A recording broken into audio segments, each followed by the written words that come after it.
In this video, I'll teach you how to make the reluctant stitch, or the one-step back stitch, depending whatever you want to call it. I don't think it actually has a real name. And there'll be an easier version of this stitch as well that I'll teach at the end of the video. So welcome to Swatch On, Swatch Off, where we explore different crochet and knit stitches to use in our projects.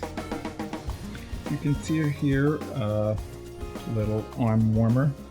Of course, I wouldn't ever wear it, but I didn't have my wife's arm to model it on because she broke her arm and she's at work now at any rate. So this will be a little project that we'll work on. To work the reluctant stitch, you're always going to move one step back before moving on ahead. That's why I called it the reluctant stitch. All right, but we don't work into both loops of the previous stitch that was worked into. We just work into the back loop. Normally, when you grab yarn, the yarn is wrapped in a clockwise motion around the hook. But in this case, you're just going to scoop the yarn without wrapping it and pull it through the back loop. What this does is it causes the yarn to lay on the needle on the hook this way, with the front leg leaning to the right and the back leg leaning to the left. If you're a left-hand crocheter, it would just be the opposite. Okay, next you're going to go into the next stitch and take the yarn around the hook as you usually would and draw up a loop, and then you're going to yarn over and pull through all three loops that are on the hook, and that creates the one step back stitch. So I'll try it again. You're going to go in the back loop only of the same stitch that you just worked into, and not going to wrap it over. You're just going to scoop and pull it through. Then you go to the next stitch, wrap as usual, and pull up a loop, yarn over, and pull through 3 strands. And that, my friends, is the reluctant stitch. Now this really only gives this look when it's worked in the round.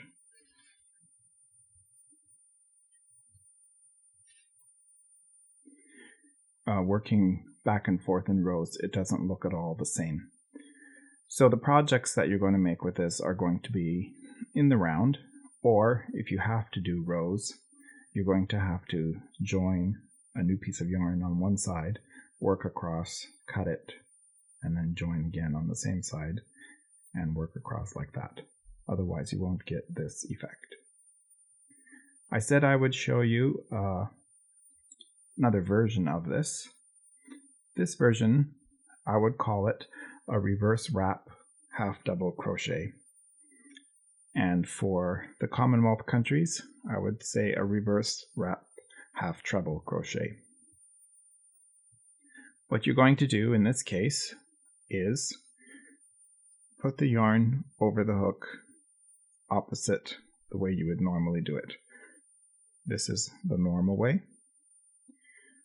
when it's clockwise. So you're going to go counterclockwise and just kind of lay the yarn over the hook.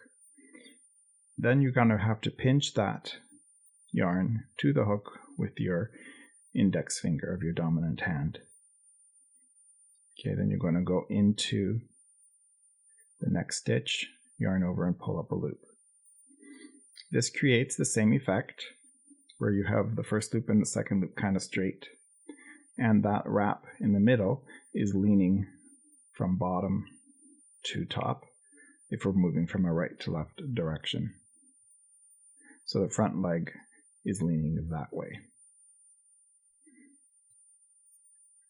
And then you yarn over and you pull through all stitches. Okay, so instinct is going to make you want to wrap the yarn like that. Let's just see what that looks like. Okay, there you can see that yarn over is leaning in the opposite direction, And this gives you your normal half double crochet. So instead, we'll wrap it just by laying it over the hook. Hold it with its finger. If you don't hold it, this is what happens. You can lose it, or some people will pull a strand through like that and twist it around. So using that index finger is really important to achieve the look right. And then you yarn over like normal and pull it through. So I'm just going to do several of these. Oops, I didn't go into both strands.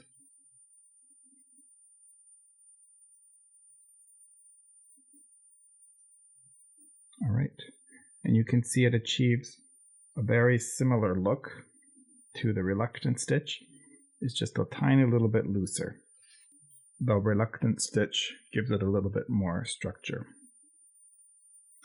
Okay, on to the pattern. This workshop is brought to you by Charles Both Designs, in particular the Arrival Crescent Shawl, which is available on Ravelry. Here are some samples of what other crocheters have made.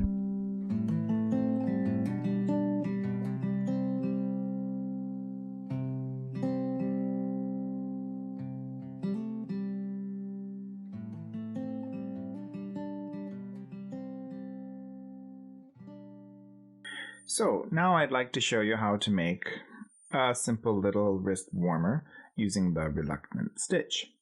I have here a 6.5 millimeter hook and worsted weight acrylic yarn. You can use, of course, whichever yarn and hook you want, because this is more of a recipe rather than an exact pattern. So the first thing you need to do is chain a length that you're pretty sure will go around your hand at the widest spot. So what I'm going to do is put it over the back of my hand here, kind of where my thumb bone, the base of my thumb, is at the widest. And then I'm just going to pinch with my index finger here and turn over. Now, what you want to make sure of is that you pull both ends of this chain extremely tight, because this is to simulate you pulling it over the widest point of your hand. Okay, so now I'm going to kind of pinch off here. Let me just pull this chain out. So I'm going to pull the extra chains that I have until that finger and count. Let's see, 1, 2, 3, 4, 5. Okay, so I have roughly 5 chains that I'm not going to use, and that is the length that I need. So now I'm just going to count these. Okay, there's 24, and that's perfect, so I just need to undo 5. 1, 2. And those 5 represent those little 5 extra ones that I had counted off before.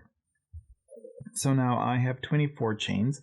With whatever your chains are, you should try, you don't try, you actually have to have a multiple of 3. So 24 divided by 3 works out.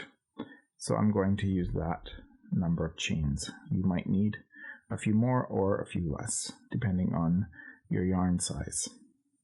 Okay. So the next step to do is to join the chain around without twisting it. So I'm just going to put my hook in there and test to see if I'm going around without twisting it. So there's all my little V's, the top of my chains, going around, and yes, there's no twist in my chain. All right. So I'm not going to slip stitch to join. I'm going to actually just start the reluctant stitch right off the bat. So in this case, we're going to not use the back loops like I showed you in the initial way of making the stitch. We're just going to actually go into 2 strands of the chain. So I'm going to pull up a loop.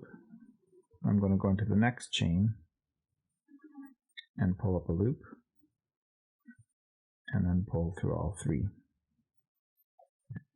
Now I'm going to go into the same chain that I just came out of, scoop the yarn. Remember, instead of wrapping it normally, you just scoop it through.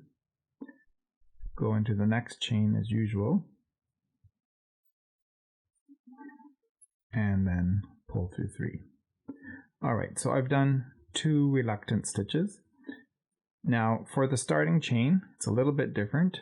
I'm not going to go right back into that same chain that I just came out of for any odd number reluctant stitch. So I'm doing the 3rd reluctant stitch. So I start fresh, go into the next chain, and into the chain after that, and pull through all 3. So that was an odd number. Now I'm back to an even number. For an even number, for my 4th one, I will go in the same chain I just came out of, and this time I will scoop it rather than wrap it. Go into the chain after that, pull through all 3. Okay, so now I've done 1, 2, 3, 4 reluctant stitches, so I'm on an odd one, so I don't go back into where I just entered. Instead, I start in a new chain, hook through, scoop instead of wrap.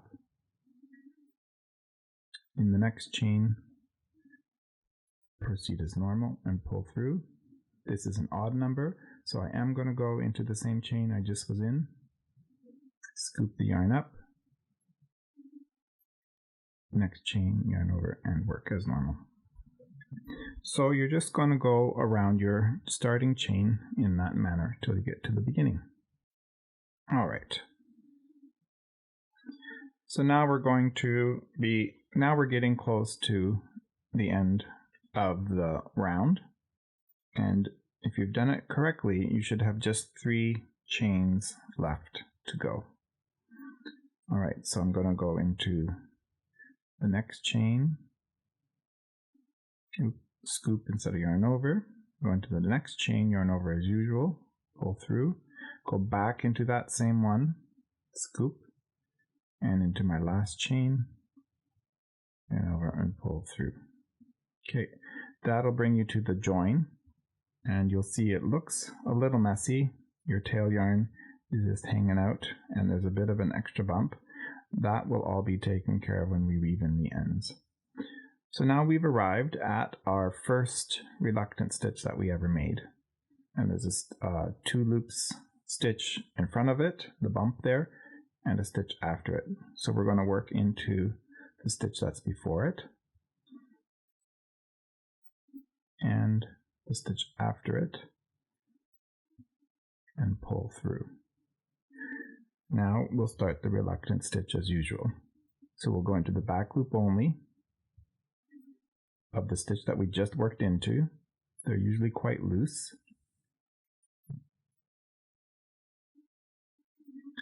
Back loop, scoop and pull up. Next stitch, yarn over as usual, and pull through all 3. Okay, back loop only of the stitch that we were just in, scoop and bring up, yarn over, and pull through as usual. Now, I find that using a hook several times larger than what they recommend on the ball band is pretty important for a nice, pliable, soft touch to the fabric of the reluctant stitch. If you're going to do the other version of this, which is the reverse wrap half double crochet, you don't have to use quite as large of a hook to create drape. Alright. Now that we're not on the starting chain, we don't have to worry about odd or even numbers. No matter what, we always work into that back loop, scoop up, work into both strands of the next stitch, pull up, yarn over, and pull through 3. And you just kind of proceed all the way around. So do 3 rounds this way, And then we'll do, well, no, I guess not 3 rounds. We'll just proceed working until it's as long on the wrist as you want it to be. So if you want it, there's a decent sized cuff, you're going to work straight on the same number of stitches all the way until you get to the crease at the base of your hand. Okay, so now, I mean, of course, a wrist warmer should be a lot longer than this, but for the purposes of teaching you this pattern recipe, I've reached the point on my hand where I need to start widening it up for the thumb. So I'll show you how to increase using this stitch pattern. Okay, so to increase, all you do, the increase takes place over 2 rows. So we're going to chain 1 rather loosely. Notice that I don't hitch it up tight against to the previous stitch. That won't work at all. So you have to be really relaxed. Let that chain of that stitch be quite loose, and then work the next reluctant stitch as usual.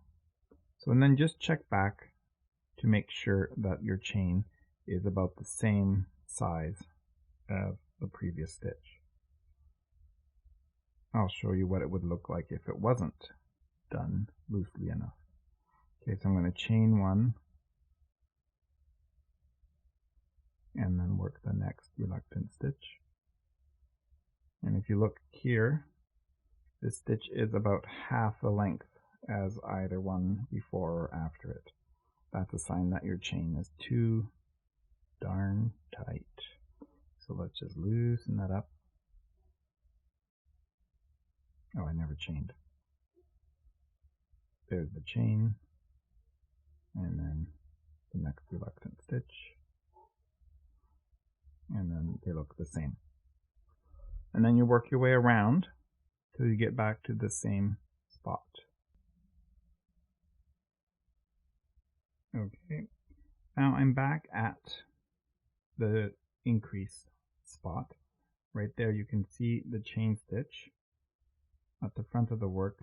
It just appears to be kind of creating a bit of a snug spot right there. So I'm just going to work 3 reluctant stitches across those, just so to show you what it would look like.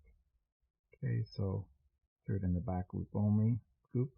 Here's my chain. It's going to be a little bit tighter, even if you did it quite loose. In the back loop only, again, a little bit snug. And there, I've made it over the increase. And I had done 2 chains in a row. Here's the next one. Back loop scoop.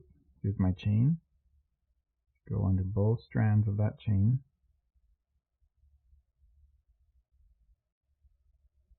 And now just the back loop. And I've worked 2 increases, 1 in each of those chains. So if you turn back and look at the fabric, you can see here's a column of stitches, here's a column, and this one splits into 2 at the top. And that's how you know that you've worked an increase quite smoothly there. Alright, so for the pattern, you're going to want to choose spots on opposite sides of the cuff. Maybe put a stitch marker there or something to help you remember where you are.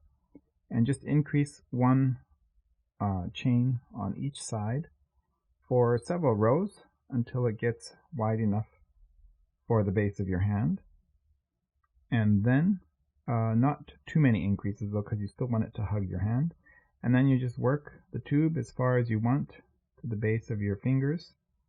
And then you can fasten off and weave in the ends. There you go. So you can see here is one of the increases. And here is another one. And I do it so that it still feels quite snug on your hand, so that it doesn't feel like it's coming off all the time. Well, please leave comments below, and I'm just starting to build my videos for the swatch on, swatch off video cast. And I might do a podcast as well, but for now, just visit me at Charles Voth Designs, and as I get to updating and getting more information out, you'll be able to find information about the swatch on, swatch off video cast there. Thanks for learning the reluctant stitch and the reverse wrap half double crochet, and I hope you have fun creating stuff with this new stitch pattern. Take care.